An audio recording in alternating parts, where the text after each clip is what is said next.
Il y a tellement eu de difficultés, de challenges pour bâtir ce qu'on a bâti, mais je te dirais que ça a été des moments, surtout quand on a fondé le groupe 3737.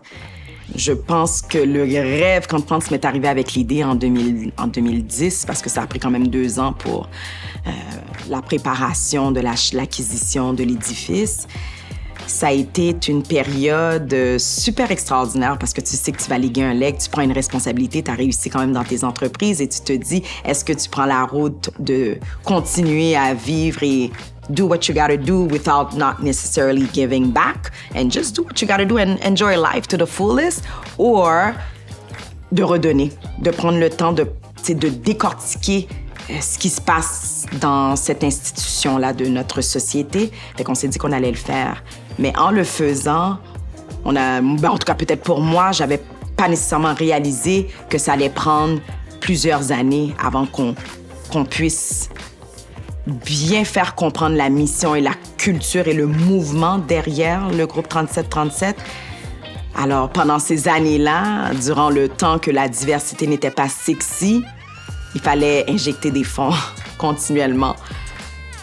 Puis le fait qu'on n'avait pas nécessairement le financement qui était disponible ou les outils qui étaient disponibles, il fallait créer des programmes, il fallait continuer à générer des revenus dans nos entreprises, puis toujours faire un effet de levier, aller prendre dans une entreprise pour injecter, pour pouvoir continuer à bâtir ce rêve. Je te dirais que ça a été une des plus grandes difficultés. J'ai eu des moments, ça j'en parle souvent dans les conférences. On a eu des moments de détresse où est-ce que, les hypothèques pouvaient pas se payer. Mon Dieu, les comptes étaient toujours à découvert, les appels, les mises en demeure de la ville. I've named them. J'en ai quand même pleuré quite a few tears. Fait que je te dirais que ça a été des moments qui n'ont pas été faciles parce que ça a pris 8 ans avant que finalement on puisse nous entendre et de faire comprendre que la diversité a un poids sur notre économie, mais dans notre société en général. Donc, je te dirais ça a été une des plus grandes difficultés parce qu'en même temps, we had to be really creative, innovative and bold and risk-taker de continuer à bâtir nos entreprises. Moi, j'avais quand même New Eye by Vicky à l'époque, j'avais quand même V-Cosmétiques que je bâtissais entre-temps. Il fallait injecter des fonds, il fallait investir du capital pour continuer à bâtir puis croître ces entreprises-là, name ce que France faisait aussi on the side.